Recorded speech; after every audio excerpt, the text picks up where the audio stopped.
Hello everyone to our channel the success master. তোমরা সবাই কেমন আছো? আশা রাখছি সকলেই ভালো আছো। আমি সুস্মিতা। আমি আজকে তোমাদের জন্য বাংলা সাহিত্য থেকে ইম্পর্টেন্ট একটা ক্লাস নিয়ে এসেছি।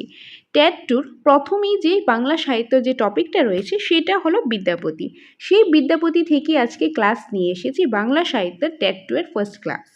ওকে, তো আজকে ক্লাসের মধ্যে বিদ্যাপতি থেকে প্রথমেই আমরা কনসেপ্ট দেখে নেব, তারপর আমরা এমসিকিউসও প্র্যাকটিস করে নেব। তো তোমরা ক্লাসটা লাস্ট পর্যন্ত দেখতে থাকো, তাহলে আশা করি তোমাদের এক্সামের মধ্যে অবশ্যই কাজে আসবে। ওকে, এখন দেরি না করে আজকের ইম্পর্ট্যান্ট ক্লাসটা আমি শুরু করছি। তো এই যে বিদ্যাপতি কবে জন্মগ্রহণ করেছেন এবং কোথায় করেছেন? বিদ্যাপতির জন্ম হয়েছে চতুর্দশ শতকের শেষ ভাগে মিথিলার মধুবনী পরগনায় বিফসি গ্রামে বিদ্যাপতি জন্মগ্রহণ করেছেন। এই যে বিদ্যাপতি কবে জন্মগ্রহণ করেছেন? চতুর্দশ শতকের শেষ ভাগে, অর্থাৎ 14th সেঞ্চুরির লাস্ট পার্ট, 14th সেঞ্চুরির লাস্টের দিকে চতুর্দশ শতকের শেষ ভাগে বিদ্যাপতি জন্মগ্রহণ করেছেন। কোথায় করেছেন? মিথিলা যে মধুবনী পরগনা রয়েছে সেখানে বিফসি গ্রামের মধ্যে বিদ্যাপতি জন্মগ্রহণ করেছেন। বিদ্যাপতির বংশ, তিনি ছিলেন ব্রাহ্মণ বংশের এবং তার পিতার নাম ছিল গণপতি ঠাকুর। তার পিতার নাম কি? গণপতি ঠাকুর। মৈথিল কোকিল, বিদ্যাপতিকে মৈথিল কোকিল বলা হয়। বিদ্যাপতিকে জয়দেবও বলা হয়। যে বিদ্যাপতি কিছু উপাধি রয়েছে, যেরকম মৈথিল কোকিল, জয়দেব, তো বিদ্যাপতিকে মৈথিল কোকিল বলা হয়, জয়দেবও বলা হয়। কৌলিক উপাধি, বিদ্যাপতির কৌলিক উপাধি ছিল ঠক্কুর বা ঠাকুর। কি? ঠক্কুর বা ঠাকুর, খুবই ইম্পর্ট্যান্ট। নেক্সট রয়েছে খেলন কবি বলা হয় বিদ্যাপতিকে কি বলা হয়? খেলন কবিও বলা হয়, খুব ইম্পর্টেন্ট। বিদ্যাপতিকে মৈথিল কোকিল বলা হয়, জয়দেব বলা হয়, খেলন কবিও বলা হয়। বিদ্যাপতির প্রধান পরিচয়টা কি? সেটা হলো তার রাধাকৃষ্ণ পদাবলী। তার যে রাধাকৃষ্ণ পদাবলী রয়েছে সেটা হলো বিদ্যাপতির প্রধান পরিচয়। নেক্সট, এখন আমরা দেখে নেব বিভিন্ন রাজার পৃষ্ঠপোষকতায় তিনি যেসব গ্রন্থ রচনা করেন। যে বিভিন্ন রাজার আমলে বিভিন্ন রাজার যে পৃষ্ঠপোষকতায় বিদ্যাপতি কিছু গ্রন্থ রচনা করেন, সেই গ্রন্থগুলি কি কি সেটা আমরা দেখে নেব। যেরকম প্রথমেই রয়েছে দেবসিংহ ছিল একজন রাজা। এই রাজার পৃষ্ঠপোষকতায় তিনি একটা গ্রন্থ রচনা করেন, সেই গ্রন্থটা হলো ভূপরিক্রমা। সেই গ্রন্থটা কি? ভূপরিক্রমা। তো দেবসিংহর পৃষ্ঠপোষকতায় কোনটা রচনা করা হয়েছে? ভূপরিক্রমা গ্রন্থ। নেক্সট, কীর্তিসিংহর আমলে বা কীর্তিসিংহর পৃষ্ঠপোষকতায় বিদ্যাপতি কীর্তিলতা নামে একটি গ্রন্থ রচনা করেছেন। এই যে কীর্তিলতা গ্রন্থটা রয়েছে, এটা লেখা হয়েছে অব্যহট ভাষায়। কোন ভাষায়? অব্যহট ভাষায়। আর এই যে গ্রন্থটা, এই গ্রন্থের মধ্যে কি ব্যাপারে লেখা হয়েছে, কোন বিষয়টা নিয়ে লেখা হয়েছে, সেটা হলো কীর্তিসিংহের বীরত্বের কাহিনী। ওকে, কীর্তিসিংহের বীরত্বের কাহিনী মোস্ট ইম্পর্ট্যান্ট, একদম খুব ভালোভাবে জিনিসটা মাথায় রাখবেন যে কীর্তিসিংহ হলো একজন রাজা। এই রাজার পৃষ্ঠপোষকতায় যে বিদ্যাপতি তিনি একটা গ্রন্থ রচনা করেছেন, আর সেই গ্রন্থটার নাম হলো কীর্তিলতা। আর এই কীর্তিলতা যে লেখা হয়েছে, কোনো একটা রচনা করতে গেলে, কোনো একটা গ্রন্থ লিখতে গেলে একটা ভাষার তো প্রয়োজন, আর সেই ভাষাটা হলো অব্যহট ভাষা। কোন ভাষা? অব্যহট ভাষায়। আর এই যে রচনাটা করেছেন, এই গ্রন্থটা যে লিখেছেন, এই গ্রন্থটা কোনো একটা বিষয় নিয়ে লিখেছেন, আর সেই বিষয়টা হলো কীর্তিসিংহর বীরত্বের কাহিনী। কীর্তিসিংহের বীরত্বের কাহিনী নিয়ে এই গ্রন্থতে রচনা করা হয়েছে। ওকে, নেক্সট রয়েছে শিবসিংহর পৃষ্ঠপোষকতায় যে গ্রন্থগুলো লেখা হয়েছে সেটা হলো কীর্তি পতাকা এবং পুরুষ পরীক্ষা। কীর্তিলতা হলো এক ধরনের ঐতিহাসিক গল্প এবং পুরুষ পরীক্ষা হলো এক ধরনের অনৈতিহাসিক গল্প, যেটা লিখেছে বিদ্যাপতি। কার আমলে বা কার পৃষ্ঠপোষকতায়? শিবসিংহর পৃষ্ঠপোষকতায়।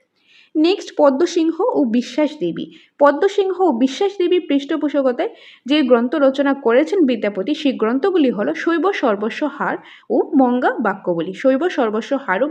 বাক্যবলী। নরসিংহ ও ধীরমতি পৃষ্ঠপোষকতায় যে গ্রন্থগুলো রচনা করা হয়েছে সেগুলি হলো দান বাক্যবলী এবং বিভাগসারে যে কোন ব্যাপারে লেখা হয়েছে? সম্পত্তি বন্টন ও উত্তরাধিকারী তথ্য সম্পর্কিত গ্রন্থ হলো এই দান বাক্যবলী আর বিভাগসার। পুরাদিত্য হলো লিখনাবলী। পুরাদিত্য পৃষ্ঠপোষকতায় লেখা হয়েছে লিখনাবলী। কে লিখেছেন? বিদ্যাপতি লিখেছেন। ভৈরব সিংহর পৃষ্ঠপোষকতায় লেখা হয়েছে দুর্গাভক্তি তরঙ্গিনী। আর এই দুর্গাভক্তি তরঙ্গিনী গ্রন্থটা যে রয়েছে সেটা আমাদের কোন বিষয়, কি ব্যাপার নিয়ে লেখা হয়েছে? দুর্গাপূজা সংক্রান্ত স্মৃতি নিবন্ধন। দুর্গাপূজা সংক্রান্ত যে স্মৃতি নিবন্ধন রয়েছে সেগুলি নিয়ে লেখা হয়েছে দুর্গাভক্তি তরঙ্গিনীতে। নেক্সট আমরা দেখে নেব এখন বিদ্যাপতি কোন ভাষায় নিজের পদ লিখেছেন। বিদ্যাপতি কিছু পদ লিখেছেন, সেই পদগুলি কোন ভাষায় লিখেছেন, সেই পদগুলি লিখেছেন মৈথিলি ভাষায়। কোন ভাষায়? মৈথিলি ভাষায়। বিদ্যাপতি মৈথিলি ভাষায় নিজের পদ লিখেছেন। মধ্যযুগের কবি সার্বভৌম বলা হয় বিদ্যাপতিকে। বিদ্যাপতিকে কি বলা হয়? মধ্যযুগের কবি সার্বভৌম বলা হয়। তাছাড়া বিদ্যাপতিকে আর কি নামে বলা হয়? মৈথিল কোকিল বলা হয়, তারপর জয়দেব বলা হয়, খেলন কবিও বলা হয়। বিদ্যাপতির জন্ম হয়, বিদ্যাপতির যে জন্মটা সেটা আনুমানিক চতুর্দশ শতাব্দীর শেষ ভাগে ধরা হয়। যে এক্সাক্টটা কারো জানা নেই, তার জন্য একটা আনুমানিকভাবে বলা হয় যে চতুর্দশ শতাব্দীর শেষের দিকে বিদ্যাপতির জন্ম হয়েছে। নেক্সট, বিদ্যাপতির তিরোধান হয়। বিদ্যাপতির তিরোধান অর্থাৎ মৃত্যু হয় আনুমানিক পঞ্চদশ শতাব্দীর দ্বিতীয়ার্ধে, মানে 15th সেঞ্চুরি যে সেকেন্ড পার্টে মিডল দিকে বিদ্যাপতির তিরোধান হয়, তিনি মারা যান। কৃতিলতা রচনা করেন। কৃতিলতা কে রচনা করেছেন? বিদ্যাপতি। কৃতিলতা কে রচনা করেছেন? বিদ্যাপতি। কার পৃষ্ঠপোষকতায়? যে কৃতি সিংহের পৃষ্ঠপোষকতায়। আর এই কৃতিলতা যে রচনা করেছেন সেটা কোন ভাষায়? অবহট্ট ভাষায়, যেটা আমরা আগের স্লাইডে দেখেছি। আর এটার ব্যাপারে কি ব্যাপারে লেখা হয়েছে কৃতিলতাতে? সেটা হলো কৃতি সিংহের বীরত্বের কাহিনী লেখা হয়েছে কৃতিলতাতে। বিদ্যাপতি নিজেকে খেলুন কবি বলেছেন কোন কাব্যে? কৃতিলতা কাব্যে। যে কৃতিলতা কাব্যটা রয়েছে, কৃতিলতা কাব্যের মধ্যে বিদ্যাপতি নিজেকে খেলুন কবি বলেছেন, যে খেলুন কবি, খেলুর কবি। ওকে, নেক্সট, খেলন কবির অর্থ হলো, খেলন কবির অর্থটা হলো খেলুরে কবি বা কিশোর কবি। খেলুরে কবি বা কিশোর কবি। খেলন কবির অর্থটা কি? খেলুরে কবি বা কিশোর কবি। নেক্সট, বিদ্যাপতি কুল ধর্ম ছিল। বিদ্যাপতির কুল ধর্ম ছিল শৈলী। কি? শৈলী। অভিনব জয়দেব বলা হয় বিদ্যাপতিকে। অভিনব জয়দেব কাকে বলা হয়? বিদ্যাপতিকে বলা হয়। বিদ্যাপতির পদাবলীর নায়িকা হলেন, বিদ্যাপতির যে পদাবলী তার নায়িকা হলেন রাধা। খুব ইম্পর্ট্যান্ট, রাধা। বিদ্যাপতির প্রতিভা হলো কসমিক ইমাজিনেশন। কি বলেছেন? যে বিদ্যাপতির প্রতিভা কি? Cosmic imagination. এই কথাটা কে বলেছেন? এই কথাটা বলেছেন শ্রীকুমার বন্দ্যোপাধ্যায়। তো অনেকভাবে এটা কোশ্চেন আসতে পারে যে বিদ্যাপতির প্রতিভা হলো কসমিক ইমাজিনেশন, কে বলেছেন? শ্রীকুমার বন্দ্যোপাধ্যায়। বা শ্রীকুমার বন্দ্যোপাধ্যায় বিদ্যাপতিকে কি বলেছেন? যে কসমিক ইমাজিনেশন বলেছেন। ওকে, তো বিভিন্নভাবে কোশ্চেন আসতে পারে। আর তোমরা যদি নোটস নিতে চাও, নোটস নিতে পারো। আমাদের এখানে কিন্তু নোটসও অ্যাভেলেবেল রয়েছে। তোমরা এই নম্বরে যোগাযোগ করে বিস্তারিতভাবে জেনে নিতে পারো। যদি চাও যে অফলাইন ক্লাস করবে সেটাও করতে পারো, নোটস নিতে চাইলে নোটসটাও তোমরা নিতে পারো। তোমরা বিস্তারিত জানার জন্য এই নম্বরে তোমরা কল করে জেনে নিতে পারো। এনিওয়ে, নেক্সট আমরা দেখে নেব বিদ্যাপতি ছিলেন শ্রী চৈতন্য পূর্ববর্তী কবি। শ্রী চৈতন্য পূর্ববর্তী কবি ছিলেন বিদ্যাপতি। শৈব সর্বস্ব হারের রচয়িতা কে? বিদ্যাপতি। শৈব সর্বস্ব হার কে রচনা করেন? বিদ্যাপতি রচনা করেন। কীর্তি পতাকা হলো একটি ঐতিহাসিক গ্রন্থ। কীর্তি পতাকা এক ধরনের ঐতিহাসিক গ্রন্থ। আর পুরুষ পরীক্ষা হলো এক ধরনের অনৈতিহাসিক গ্রন্থ। বিদ্যাপতি সভাসদ ছিলেন মিথিলার রাজা শিবসিংহ। বিদ্যাপতি সভাসদ ছিলেন কি? মিথিলার রাজা শিবসিংহের সভাসদ ছিলেন। বিদ্যাপতি কোথাকার মানুষ ছিলেন? মিথিলার। বিদ্যাপতি মিথিলার মানুষ ছিলেন। রাধাকৃষ্ণের স্পষ্ট উল্লেখ আছে বিদ্যাপতির এমন পদের সংখ্যা 500টিরও বেশি। রাধাকৃষ্ণের স্পষ্ট উল্লেখ আছে বিদ্যাপতির এমন পদের সংখ্যা হলো 500টিরও বেশি। ওকে, নেক্সট রয়েছে বিদ্যাপতির শ্রেষ্ঠত্ব মাথুরে পর্যায়ে। বিদ্যাপতির শ্রেষ্ঠত্বকে মাথুরে পর্যায়ে। নেক্সট আমরা দেখে নেব,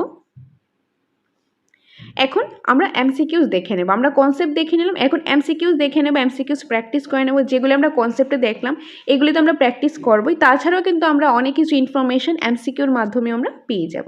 যেরকম প্রথমেই রয়েছে বিদ্যাপতি কোথাকার কবি ছিলেন? বিদ্যাপতি ছিলেন মিথিলার কবি। কোথাকার ছিলেন? মিথিলার কবি ছিলেন। Option number A.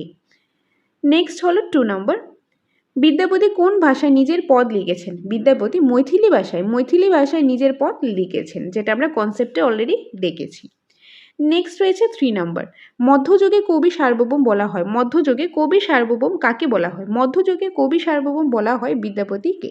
Option number A, বিদ্যাপতিকে। 4 নম্বর, দ্বারভাঙ্গার মধুবনী মহকুমায় জন্মগ্রহণ করেন। এই যে দ্বারভাঙ্গা মধুবনী যে মহকুমাটা রয়েছে সেখানে কে জন্মগ্রহণ করেন? সেখানে জন্মগ্রহণ করেন বিদ্যাপতি।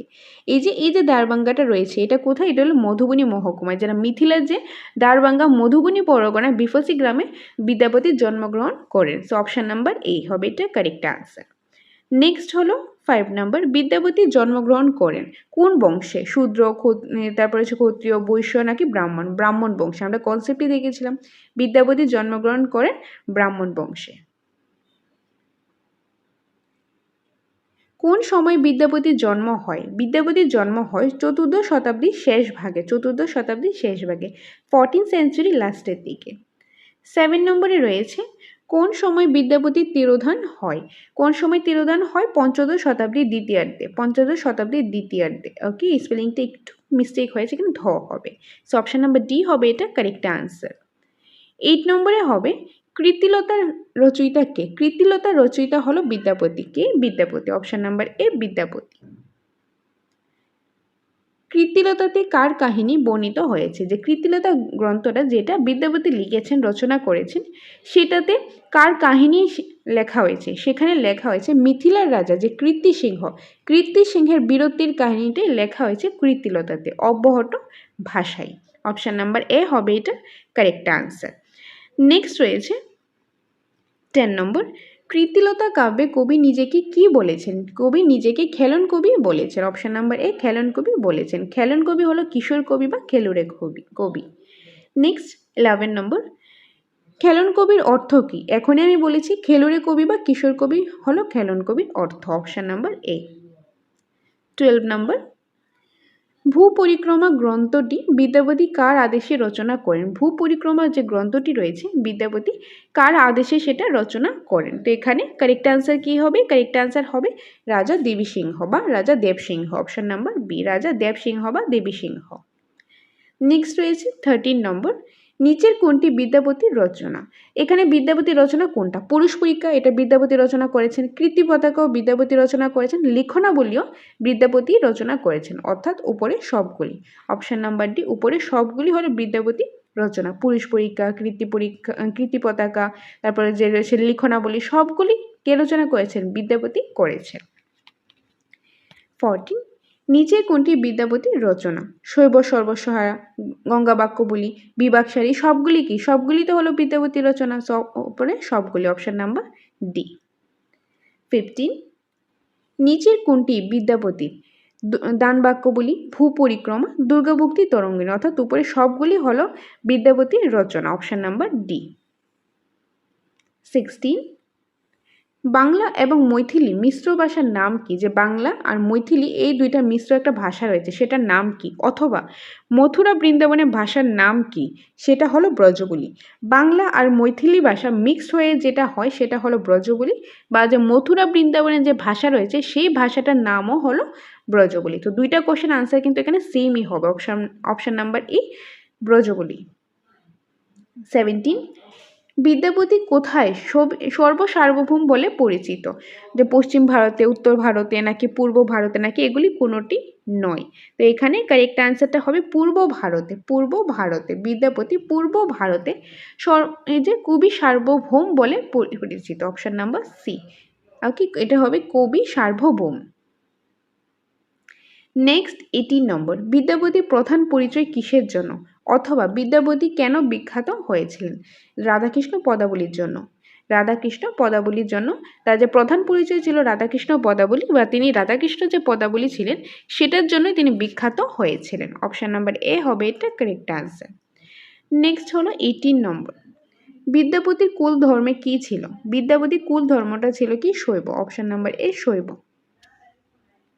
20, হরপার্বতী বিষয়ক পদগুলির নামে কি পরিচিত? মহেশবাণী, রাধাবাণী, তারপর হচ্ছে কি রবাণী। তো কোনটা হবে? নাকি এগুলি কোনোটিই নয়? তো এখানে কারেক্ট আনসারটা হবে মহেশবাণী। হরপার্বতী যে মহেশবাণী। অপশন নাম্বার এ। 21, অভিনব জয়দেব আখ্যায় মিথিলা কি পরিচিত ছিলেন? Vidyapati. Option number A Vidyapati. 22, Vidyapati কিসের দ্বারা সবচেয়ে বেশি প্রভাবিত হয়েছেন? তো এখানে কারেক্ট আনসারটা কি হবে? এখানে কারেক্ট আনসারটা হবে জয়দেবের গীত গোবিন্দ দ্বারা। জয়দেবের গীত গোবিন্দ দ্বারা সবচেয়ে বেশি প্রভাবিত হয়েছে। 23, বিদ্যাপতির পদাবলীর নায়িকা কে? Radha. Option number D Radha. 24, বিদ্যাপতির শিষ্যের নাম কি ছিল? বিদ্যাপতির যে শিষ্যের নাম কি ছিল? বিদ্যাপতির শিষ্যের নাম ছিল গোবিন্দ দাস কবিরাজ। গোবিন্দ দাস কবিরাজ। অপশন নাম্বার এ। 25, মৈথিল কোকিল নামে কে পরিচিত? মৈথিল কোকিল নামে বিদ্যাপতি পরিচিত। 26, বিদ্যাপতি কোন বর্ণিত পদ লিখেছেন? বিদ্যাপতি কোন যে বনিতায় পদ লিখেছেন কবির ধাম, তারপরে হচ্ছে কবিরাম, কবিরঞ্জনা, এদের কেউ নয়। তো এখানে কারেক্ট আনসারটা হবে যে Kabiranjan, Kabiranjan, option number C Kabiranjan. 27 বিদ্যাপতির পিতার নাম কি? বিদ্যাপতির পিতার নাম হলো গণপতি ঠাকুর বা গণপতিও বলা হয়, অপশন নাম্বার বি। 28 বিদ্যাপতির কুল পদবী কি? বিদ্যাপতির যে কুল পদবী সেটা হলো ঠক্কর বা ঠাকুর, ঠক্কর বা ঠাকুর, অপশন নাম্বার বি।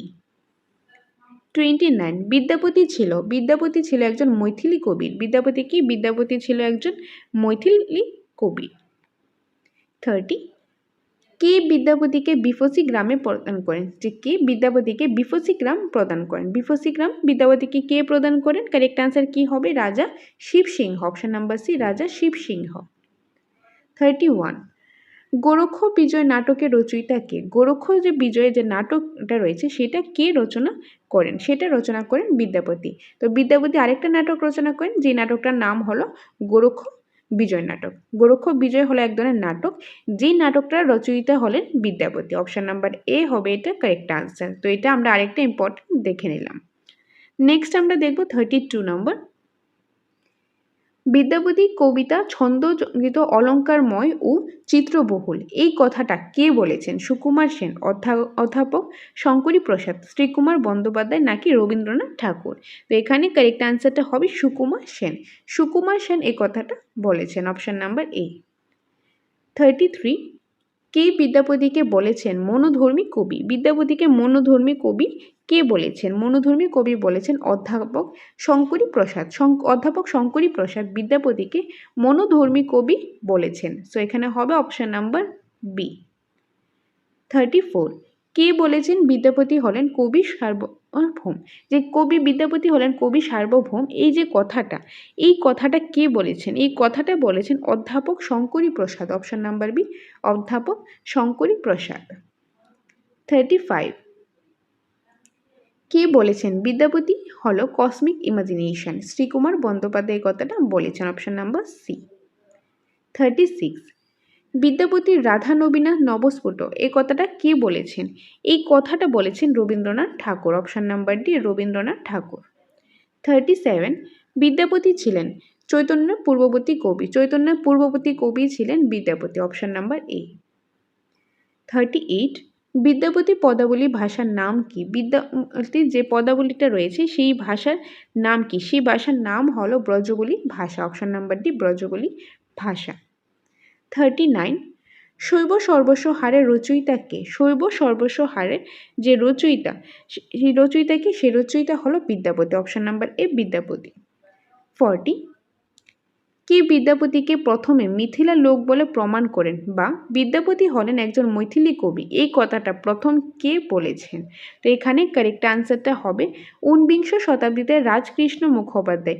যে 19 শতাব্দীতে রাজকৃষ্ণ মুখোপাধ্যায় বলেছেন বিদ্যাপতি প্রথমে মিথিলার লোক বলে তিনি প্রমাণ করেছেন, আর বিদ্যাপতি হলেন একজন মৈথিল কবি এই কথাটাও বলেছেন 19 শতাব্দীতে Rajkrishna Mukhopadhyay, option number B হবে এটা কারেক্ট আনসার। 41 কার পৃষ্ঠপোষকতায় বিদ্যাপতি লিখনাবলী রচনা করেন? কারেক্ট আনসার কি হবে? পুরাদিত্য, অপশন নাম্বার এ পুরাদিত্য। 42 কার পৃষ্ঠপোষকতায় বিদ্যাপতি দুর্গাভক্তি তরঙ্গিনী রচনা করেন? ভৈরব সিংহ, অপশন নাম্বার বি ভৈরব সিংহ। 43 কার পৃষ্ঠপোষকতায় বিদ্যাপতি বিভাগসার এবং দান বাক্যাবলী রচনা করেন? তো এখানে কারেক্ট আনসারটা কি হবে? এখানে কারেক্ট আনসারটা হবে নরসিংহ এবং ধীরমতি, নরসিংহ এবং ধীরমতি, অপশন নাম্বার ডি। 44 কার পৃষ্ঠপোষকতায় বিদ্যাপতি শৈব সর্বস্ব হার এবং গঙ্গা বাক্যাবলী রচনা করেছেন? তো এখানে কারেক্ট আনসারটা হবে পদ্মসিংহ এবং বিশ্বাস দেবী, অপশন নাম্বার, কেন অপশানটা একটু উল্টাপাল্টা হয়েছে, এটা অপশন এ হবে, এটা বি হবে, তারপর সি ডি। সেখানে কারেক্ট আনসার হবে পদ্মসিংহ এবং বিশ্বাস দেবী। ওকে, নেক্সট 45 রয়েছে কার পৃষ্ঠপোষকতায় বিদ্যাপতি কীর্তি পতাকা এবং পুরুষ পরীক্ষা রচনা করেন? তো এখানে কারেক্ট আনসারটা কি হবে? এখানে কারেক্ট আনসারটা হবে শিবসিংহ, শিবসিংহ। ওকে, option number C Shivasimha. 46 Kirtilata কোন ভাষায় রচিত? যে কীর্তিলতা রয়েছে সেটা অবহট্ট ভাষায় রচিত, অপশন নাম্বার সি। 47 কীর্তি পতাকা কী ধরনের গ্রন্থ? কীর্তি পতাকাটা এটা কী ধরনের গ্রন্থ? তো এটা হলো একটি ঐতিহাসিক গ্রন্থ। অপশান নাম্বার এ ঐতিহাসিক গ্রন্থ। 48 পুরুষ পরীক্ষা কী ধরনের গ্রন্থ? পুরুষ পরীক্ষা হলো এক ধরনের অনৈতিহাসিক গ্রন্থ। Option number B. 49 বিদ্যাপতি কার সভাসদ ছিলেন? বিদ্যাপতি মিথিলার রাজা শিব সিংহের সভাসদ ছিলেন। Option number C. সো এই ছিল আজকের ক্লাস। তো প্রথমেই আমরা কনসেপ্ট দেখে নিয়েছি, বিদ্যাপতির ব্যাপারে দেখে নিলাম একদম ডিটেলসে, তারপর আমরা এমসিকিউসও প্র্যাকটিস করে নিয়েছি। আশা করি তোমরা বুঝতে পেরেছো, ক্লাসটা ভালো লেগেছে। তো পরবর্তী সময় তোমাদের নেক্সট টপিক থেকে আমি ক্লাস নিয়ে আসবো, তো তোমরা ক্লাসগুলি দেখতে থাকো, তাহলে আশা করি তোমাদের এক্সামের মধ্যে অবশ্যই কাজে আসবে। আর যদি তোমরা অফলাইন ক্লাস করতে চাও কিংবা তোমরা নোটস নিতে চাও আমাদের সেন্টার থেকে, তাহলে তোমরা এই নম্বরে যোগাযোগ করে বিস্তারিতভাবে জেনে নিতে পারো এবং নোটসগুলি নিতে পারো। ওকে, তো এটাই ছিল আজকের ক্লাস। আর সকলকে অসংখ্য ধন্যবাদ পাশে থাকার জন্য। তোমরা পাশে আছো বলেই কিন্তু তোমাদের জন্য আমরা ক্লাস নিয়ে আসতে পারছি। তো এইভাবেই পাশে থেকো। সকলকে আবারও বলছি অসংখ্য ধন্যবাদ। তো দেখা হবে পরবর্তী একটা ক্লাসে। Thanks for watching.